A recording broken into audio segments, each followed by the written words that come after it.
Well, I just picked up a Teraflex 3 to 4 inch lift Swaybar quick disconnect kit from somebody locally on OfferUp. It's actually brand new, left over from a lift kit. So this is a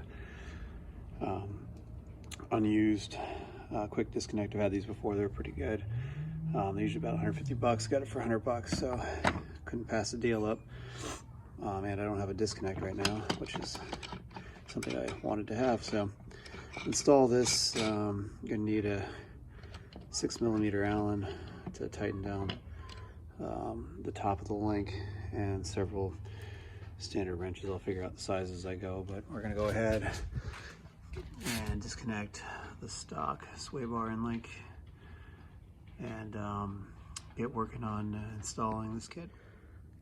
The bolt head and nut are both 18mm for the lower Swaybar and link. I'm guessing the upper is 18 as well. Check that right now. So I would recommend you do both sides at the same time, because it's going to make it challenging to put it back together with one side elevated a little more. Well, actually really can't, because these links are about an inch, about a half inch taller than these, because these are meant for 3 to 4 inch lift, and these are what came with, I believe, the rough country lift. So yeah, the top is 18mm, so we'll go ahead and take those off, and we should be ready to start installing the quick disconnect. Next step is to put the bottom connect point in for the quick disconnects. It is 3/4 inch on the nut side, and I just use an adjustable for the tab here because it's kind of a oddball taper to it. You want to have it lined up so you can actually get your retention pin in. So basically have that flat, I guess, parallel to the axle face, for lack of a better way to put it. And you're going to torque that to 75 foot-pounds. To get the upper end of the end-link, Swaybar end-link installed, you need your 6mm Allen key and 1/4 inch 18mm. This one's kind of a combo deal. This ratcheting box wrench. 1/4 inch seemed to be better on the socket, but I'm sure 18's fine. It may be too tight actually. Anyway, so make your life easier if you have one of these ratcheting guys. If not, you're pretty much relegated to an open-ended wrench and just working away at it, tightening it down. The torque on this, I believe, is 75 foot-pounds as well. I'm gonna see if I have a crow's foot. If not, this one may be one where you just have to hand tighten it down. It is a lock nut, so something you just need to check. So we managed to get the upper link torqued down to 75 foot-pounds. There was enough friction where I didn't need the Allen key to hold it in place. I just used my my socket and deep ball socket and got the torque in. So we're putting the grease fitting on now, and we're gonna work the other side. So the other side will be the exact same procedure. I'm gonna finish up the other side, finish the side up, finish the other side, grease them, and then just do a quick show on how do you put the pins in. All right, the last part we need to install is these brackets that sit up in the body mounts here. On the other side of the body mounts, using the factory body mount bolt, and these allow the end of the quick disconnect to tie in, have a place to hang out, so they're not bouncing around. So this bolt is a 18mm.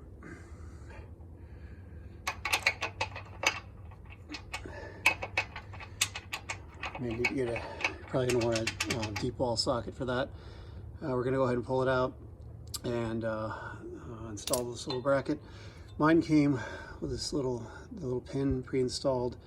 This is a 14mm nut. You probably just want an adjustable wrench. Tighten this down. So here's how the upper mounts look in use, or the stowage mounts, I guess is a better way to put it. You can see they allow you to tuck the whole Swaybar with the Swaybar ends up nice and neat. Just a word of caution. I'm gonna have to take a lot of this apart because I wasn't paying attention to my washers, and this washer that I have spare is supposed to go down here.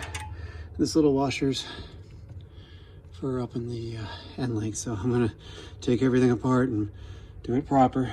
I'm sure it'd be fine the way it is, but it'll drive me insane. So just pay attention, look at your instructions a couple times. So the thicker washer is used for the bottom peg, and then the thinner one is used up here on the top of the end link into the sway bar. So here's the finished product. You can see the largest washer kind of acts as a backstop for the cotter clip that holds the bottom quick disconnect portion in. Let's see if I can get the camera angle here, but yeah, you can almost see it. The washer is smallest.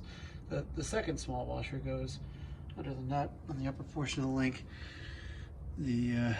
So the smallest, actually, sorry. Smallest is up here. That's a better view. The intermediate, so this is, I believe, I think this is 7/16, ½ inch, and then I can't remember the size of the one for the quick disconnect, but it's much larger than the others. So don't forget your washers, or you're doing it all over again if you're obsessive about it. But yeah, it's not a hard install. Just takes a little bit of time. You gotta have the right tools. Quick note: when you in your trail bag, you're going to want a rubber mallet, and the handle of the mallet works good to leverage this out. Also, to get it started, you may need a long wrench and just pin it in here to pry this guy out. They're in there pretty stiff, so make sure you have tools in your trail bag to get these off and get them back on. On the other side, there's more room.